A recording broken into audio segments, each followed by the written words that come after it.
संस्कृती हरवत चालली आहे का? की आपणच बदलत्या काळाला समजून घेण्यात कमी पडलो आहोत? 1991 नंतर देश बदलला, अर्थव्यवस्था बदलली आणि बदलली आपल्या आपल्या जगण्याची पद्धत.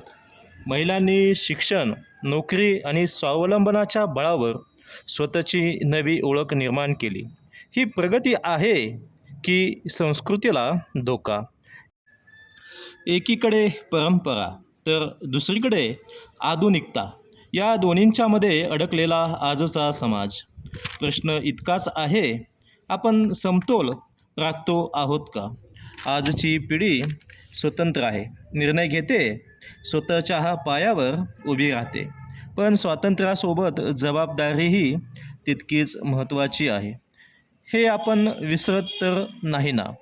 लग्न एक पवित्र बंधन की फक्त एक स्टेटस आणि पॅकेजचा व्यवहार? अपेक्षा वाढत चालल्या आहेत, पण समजूतदारपणा कमी होत चाललाय का? घटस्फोट वाढत आहेत, याचा अर्थ सहनशीलता संपली की अन्याय सहन करण्याची मानसिकता बदलली? नातं टिकवण्यासाठी प्रेम जितकं गरजेचं तितकाच संवादही आवश्यक आहे.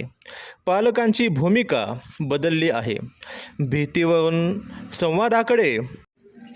नात्यांमध्ये मैत्री आली आहे, पण या मैत्रीत संस्कार हरवू नयेत, ही जबाबदारी कुणाची? संस्कृती म्हणजे फक्त पोशाख नाही, तर विचार, वागणूक आणि परस्पर सन्मान.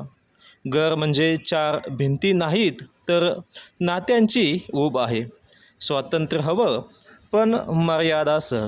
प्रगती हवी, पण संस्कारासह. कारण शेवटी संस्कार म्हणजे स्पर्धा नाही, तर समजूतदारपणाचा प्रवास आहे.